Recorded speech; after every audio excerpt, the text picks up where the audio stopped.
everybody. This is Christian from the Community Brew Shop here. I am accompanied tonight, as always, by Derek Dygos, my partner in Homebrewing Crime. And at the bottom of the screen tonight, you are going to see Dan Mathews. He has a homebrewing podcast, and he was very fortunate to come on to the show with us tonight. And we're going to chat, and we're going to ask him about his homebrewing influences, how he got started in the hobby that we all love, and then he's going to tell us a little bit about his podcast. So if you are tuning into our videos for the first time, our YouTube channel is small but growing, and we plan to put out regular content about recipes that we're developing, brew days, and practical tips for homebrewers, like how to make a yeast starter or how to effectively bottle your beer, so you don't get sediment and stuff like that. We try to make the news practical and informative and fun. So if this is your first time to our channel, make sure you click the subscribe button and hit that little bell so you'll know when we get new videos up. And with that, I'm going to pass it over to Derek, and he's going to start the questions. Yeah, so welcome, Dan. I know we were chatting before just to get things kicked off, but good to see you as always. No worries. Thanks for having me. Yeah, really appreciate it. Yeah, so next time you come back to the Maritimes, hopefully we can catch up for a pint somewhere. It's changed quite a bit out here since you've probably been around, but. See, the last time I was down home was maybe, oh God, this is going to sound really bad when I say this. It's maybe 30 years ago. Oh, really? Okay. It was a long time. Yeah, that's what happens when you join the army. You get put all over the place. Yeah, I suppose. Yeah. Well, you're due for a vacation then. Come out this way. Absolutely. Yeah. Absolutely. No, so Dan's from KV, which is just outside of where we keep our shop, and we have quite a few customers there. So it's good to see kind of a local guy, I guess, from way back in the day. So I guess what I'll ask first, Dan. What's that? Sorry.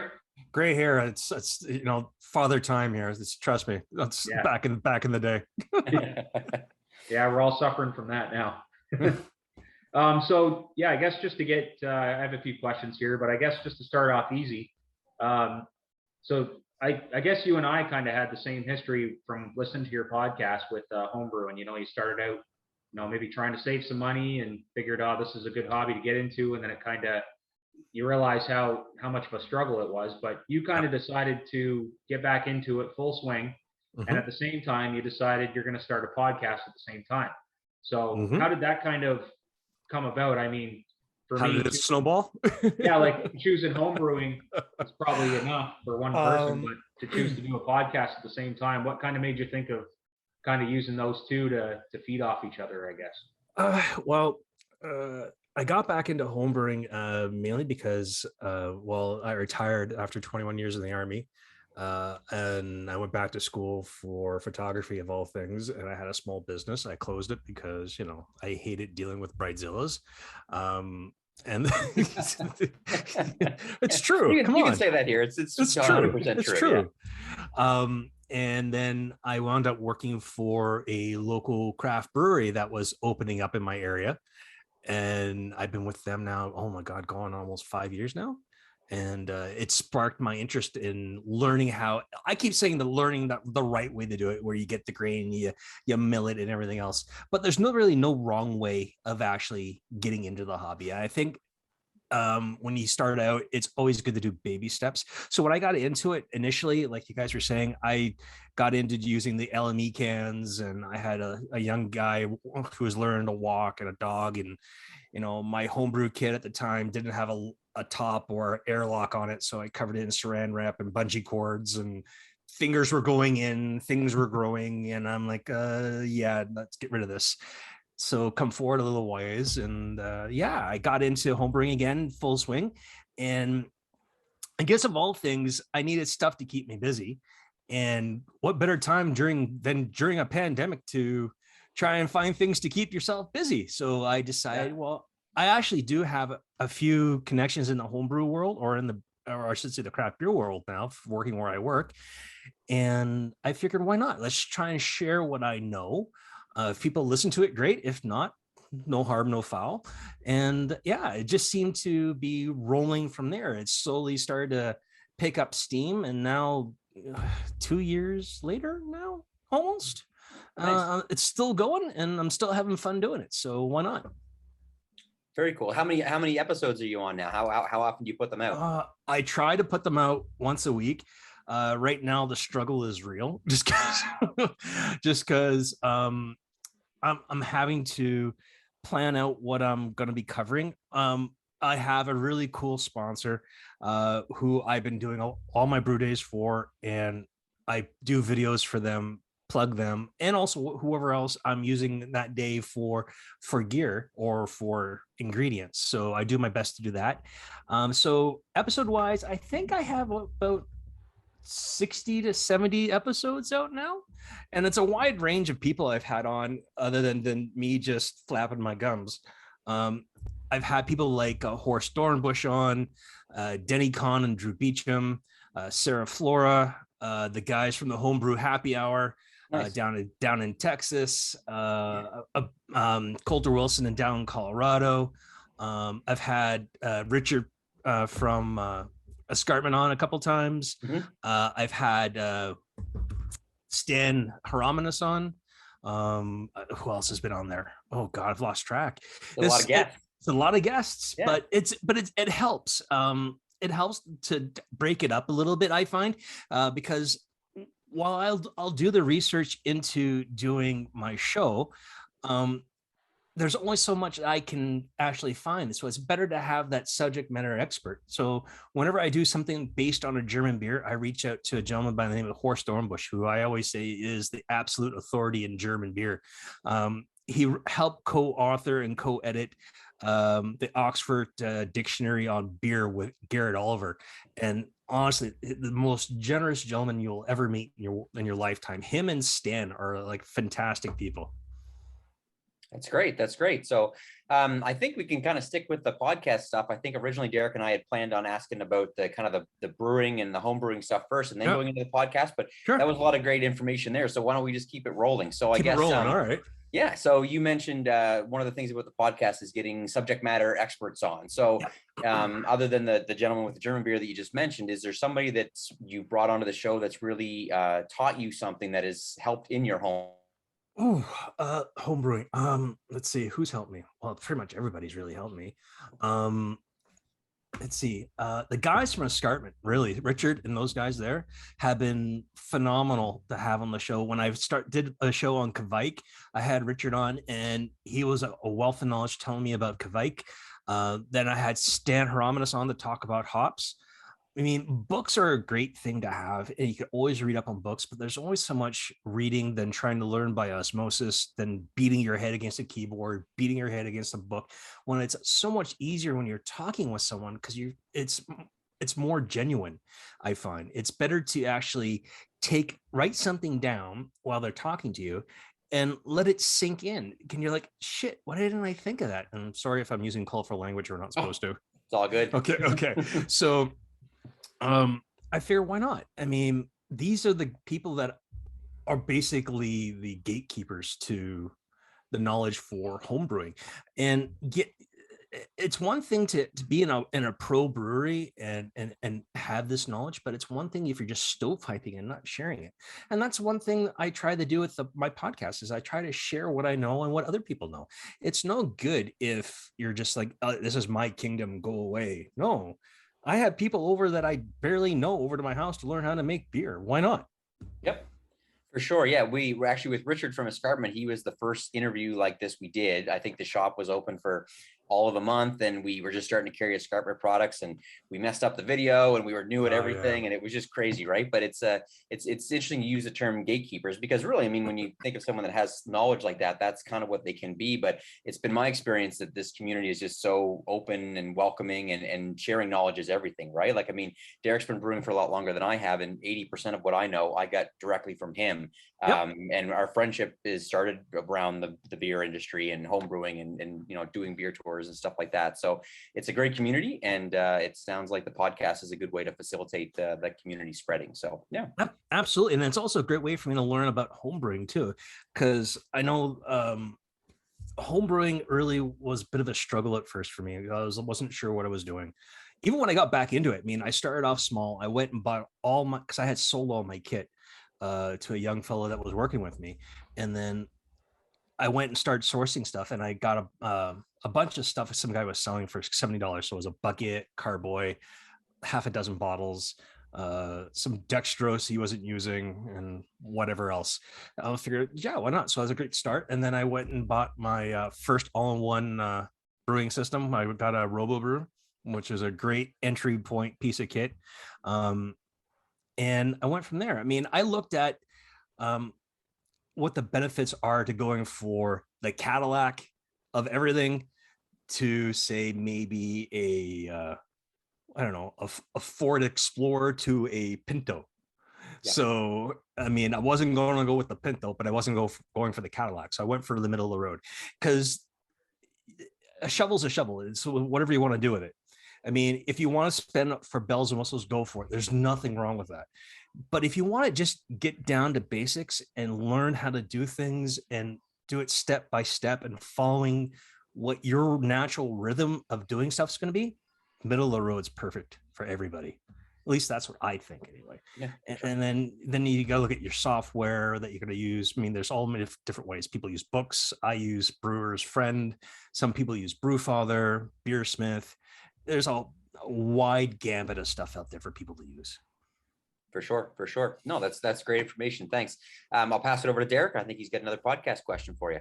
All right. Yeah. We kind of found the same thing. Like, we just kind of started with the Brewzilla system. Christian just picked one up there. We actually did our first kind of, I guess, test pilot batch there with it, and we were pretty impressed with it. And we've had quite a few people ask us about, like you were saying, those all-in-one systems. They're kind of, I mean, going back to when starting with like a cooler and a pot on your stove and trying to do all that stuff, it does work. But like you were saying, start somewhere in the middle. And that's a lot of advice that we give to homebrewers as well, like that are just beginning, like, where should I start with my equipment, that kind of thing. And over the years, like, I guess I've accumulated quite a bit of equipment. So I've got stuff now that I will never use because I realize it's obsolete for the system that I have. So it's like, okay, now what do I do with that? It's like and Christian and I talk about this a lot of times with the, also with the craft breweries, like it's almost an arms race on who can have the next piece of equipment or something. And it seems to get a few of them in trouble anyway. So, anyways, I like how you take your podcast and you must draw some influence from some of the people you have on your show. I've read a couple books from the people that you've had on there, and Richard, we've talked to him a few times, but I'm just wondering, like, what style, like, when you talk to someone like Stan Hieronymus or someone like that has a lot of literature on Belgian brewing or farmhouse ales or whatever it is, do you draw a lot of inspiration from there when you go back to your kitchen and start pounding out a recipe? Or I never really thought about that, to be honest. Their literature, like, I'll read the book and I'll take the nuggets out of it that I think are important to how I brew. I mean, Stan's Brew Local is fantastic. It's all about trying to find and promote local producers, say either the grain or hops or yeast. So I'm getting about two out of those three, because I have a great craft maltster, I mean, about an hour from where I live, that I'm friends with, that I can go and visit. If you ever get a chance, go check out Mississippi Mills Malting Company, guys. Trust me, you won't go wrong. For anyone who's listening in Ontario, they're a great guy. And then for dealing with Stan and things like that, I just sit back and I listen to what he's telling me, because who am I to a man who's got so many years in the industry to say, well, I don't think so. But I'm more or less, I should be saying to him is like, well, this is what I've done. What can I do to improve on it? And 9 times out of 10, those people are always willing to share that little bit. There's the 1% when they'll come out and say, I really don't know. And that's fine. That's being human. But that's my inspirations for doing things. It's pretty much what the things I like to make. I've dumped out like 4 or 5 batches over the last maybe year where I've tasted it and I'm like, if I don't like it, I'm not giving it to anybody. And I've dumped 5 gallons of beer down the drain, and I'm just like, this hurts. I'm like, in my head, I'm like, no, it doesn't hurt. You're sparing your liver and and you're sparing your reputation as a beer maker. So yeah, I mean, it's basically my inspiration is based on taste of things I like. Mhm. Okay. Oh, that sounds great. When you have these people on that talk about different things and how to, how they do their background knowledge, things like that, is there one kind of your top pro tip that you've taken from a guest that you've incorporated into your own home brewing? I'm sure you've got a lot, but is there a big one that is like, I'm going to do this from now on? Maybe not just when you're making a particular style, but just like it's something that you've incorporated into your regular home brew routine. Mm-hmm. Temperature control. Okay, and please elaborate.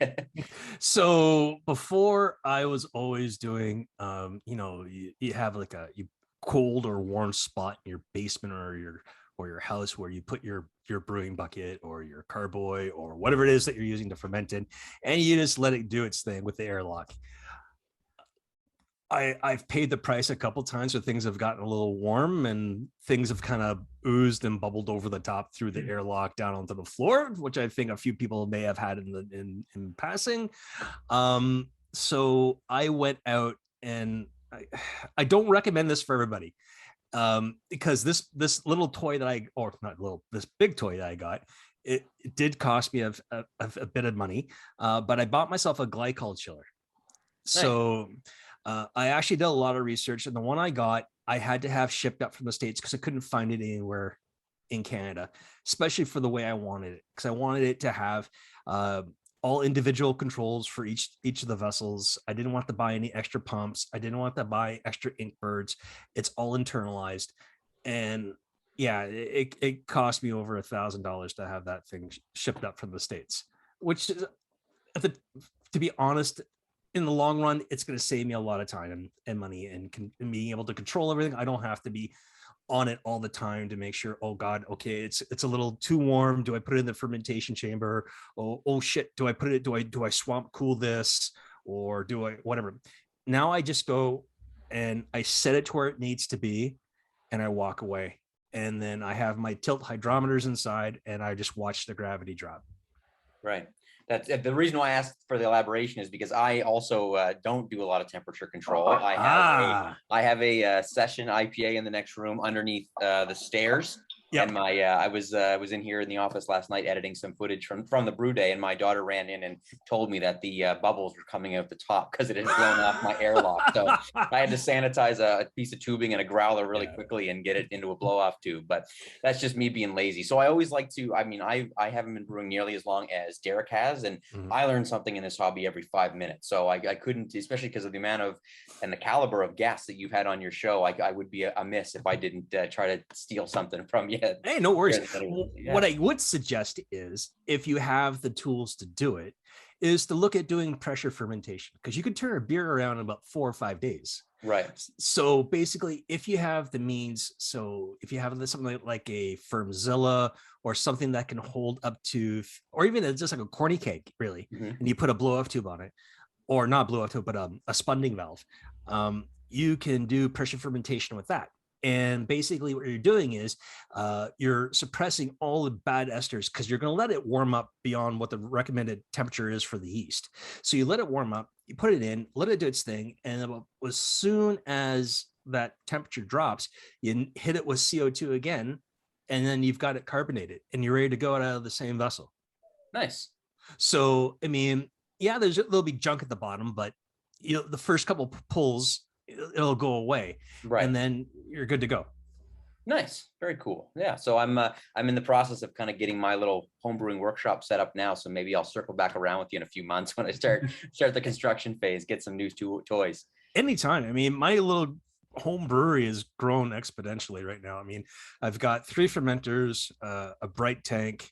I have my Brewzilla, and then to try and save some money, and I don't know if you actually do this or not, if it's actually saving money or if it's just feeding my habit, I'll buy 55-pound bags of base malt, and I'll put them in like a Vittel, like a plastic container, like the ones you can get for dog food. They're called Vittel vaults. Okay.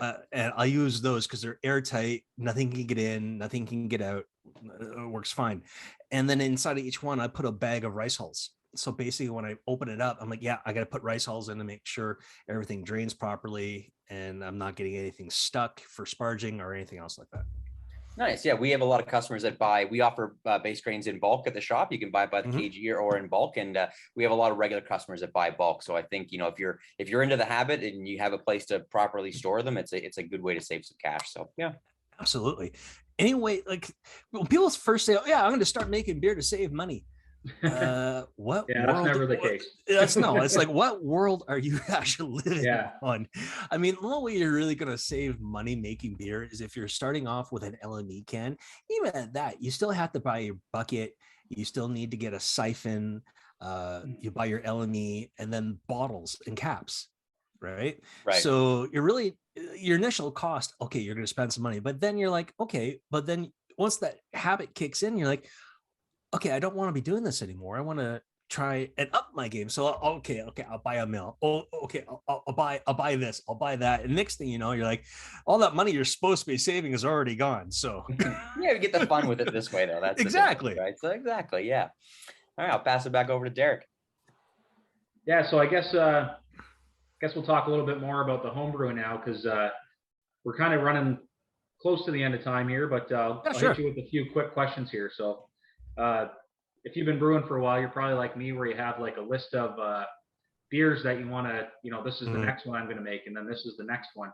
So what do you want to brew next that you haven't really you tried out? Like, was there something you saw somewhere? You were talking to one of your guests and you're like, oh man, I got to try brewing one of those. So one of the guests I had on the show a while back, his name is Sean McVeigh. He owns a brewery called Small Pony Barrel Works. It's Canada's only the only beer he makes in this place is sour beer. That's all he makes. And I've had his beer, and he's inspired me to try and do a cherry lambic. Okay. So it's my first time ever making one of these things. So I don't know if it's going to shit the bed or I'm going to or whatnot, but I'm going to be probably starting that this week. It's going to be a basic wheat beer with Escarpment Labs Classic Wit yeast. And then once that's done after fermenting out for 2 weeks, then I put in Belgian sour blend and lactose bacillus with the, can't believe I'm going to say this, 12 pounds of cherry puree into a 35-liter demijohn. Okay, yeah. Cap it and let it go, because I don't put anything sour in the rest of the system. Mainly because once you put something sour in it, you're dedicated to that. Because no matter how much you clean, there's always going to be something lingering around. That's the nature of lactose bacillus or anything souring. You can do whatever you want. You soak it in PBW, soak it in Star San, acid number 5, acid number 6 from 5-star, whatever. It's not going to go away. Yeah, there's no way around it. Yeah, that's a pretty big commitment. Do you think you'll back sweeten it, or are you just going to go straight up cherry sour? Straight up cherry sour. So I'm doing that with a buddy of mine, and part of it's mainly I'm going to try and raise a little bit of money for a group here called Soldier On, where we help ill and injured soldiers stay active in sports. Oh, that's awesome.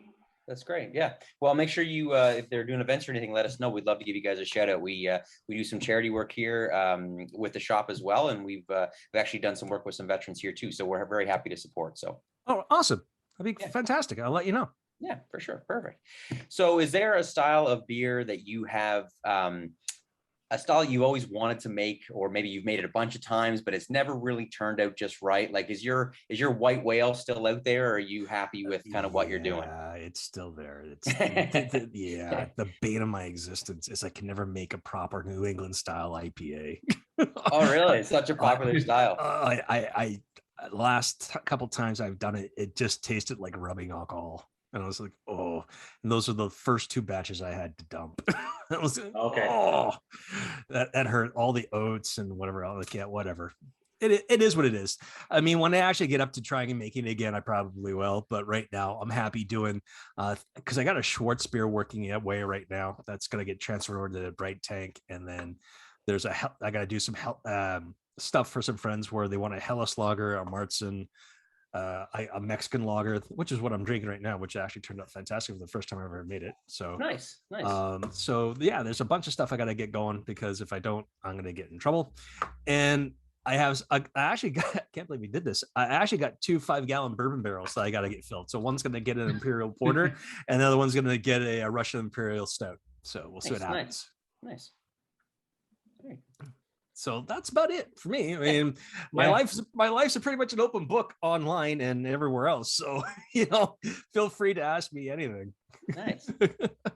No, it's good that you can kind of juggle the podcast and the brewing at the same time. That must be. I mean, I don't do much of the social media. That's kind of Christian's ball game. But when I do it, I find it, like the whole media side of thing is actually quite time consuming. I think it's more than people actually realize. Oh yeah, it's like a second job. I suppose. But if it's fun, who cares? I mean, I'm having a good time. It's the bonuses of being retired, I guess. I mean, people say you're retired. No, I'm just retired. But it's a bad joke, I know. I left the military in 2016 and then I needed stuff to do. So, there's always so much golf I can play. I mean, I love golf and things like that, but I need other things to keep me going, and this keeps me going. Nice. So you talked a little bit in your podcast there too about working at the brewery. You said you kind of took that on as a side project, and we, just from being online, reading some of the posts on Facebook and our local all grain brewers clubs and that kind of thing. Everyone's like, oh geez, you should start your own brewery kind of thing. But then you see a lot of suggestions. They're like, why don't you just go work at a local brewery so you can get the feel for it and that kind of thing. So I guess my question is, do you feel like eventually you're going to kind of turn that corner, be like, go pro? Yeah. I would really like to. I had 3 beers go down to Colorado to the National Homebrewers competition, which fell into, because this year was kind of weird because they didn't have different, which you made it through one round, you didn't go to another round, whatever else to get everybody weeded out. You had over 10,000 entrants go in, and I had 3 beers get into the top 20. Oh, that's good. Wow. But that top 20, they're like, you have an excellent beer, but there's someone who's just one step above you that just nudged you out for medal contention. And I'm okay with that. To me, out of 10,000 entries for 3 beers to make it that far, that's a feather in my cap. That's awesome. Yeah, definitely. No, that's awesome, man. Yeah. So, I mean, to go pro, you really should have deep pockets, a really good background in business, a really good idea of what you want for a brewing system, like how big.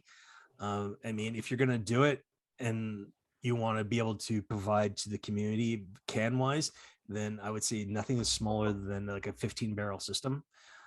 But if you're looking at just having a local watering hole where people can come hang out and buy everything from you, then I'd say like a small 3-barrel nano system would be perfect. Yeah.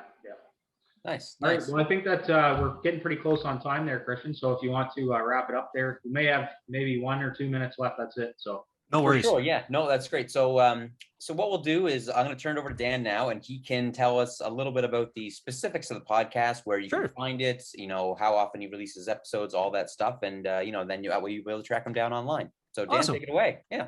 Well, thank you very much, guys. So it's called My Adventures in Homebrewing. You can find me on Spotify, Apple Podcasts, Podbean, iHeartRadio, I believe Amazon Music. Where else is in there? So basically, if you just Google it, you'll be able to find me. I'm on Facebook, Instagram, Twitter. Believe I'm actually on YouTube as well. Still, the only different handle I have is for Twitter, which is Adventures in Brew. Everything else is My Adventures in Home Brewing. And everywhere has an email and phone number. If ever you guys have questions for me, please reach out. Have fun.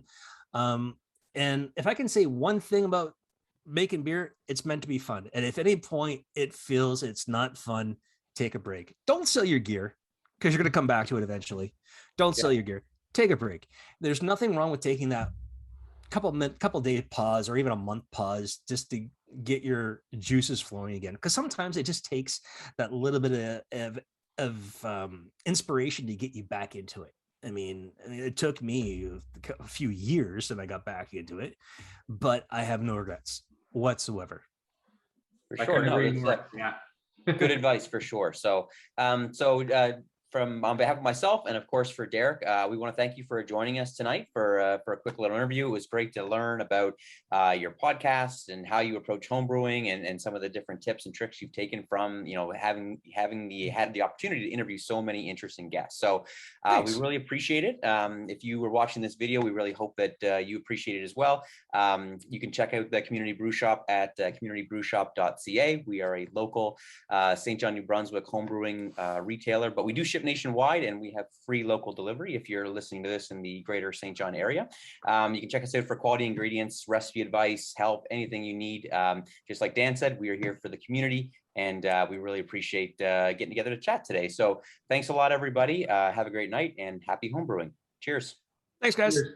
Thank All you. right. Later. See ya.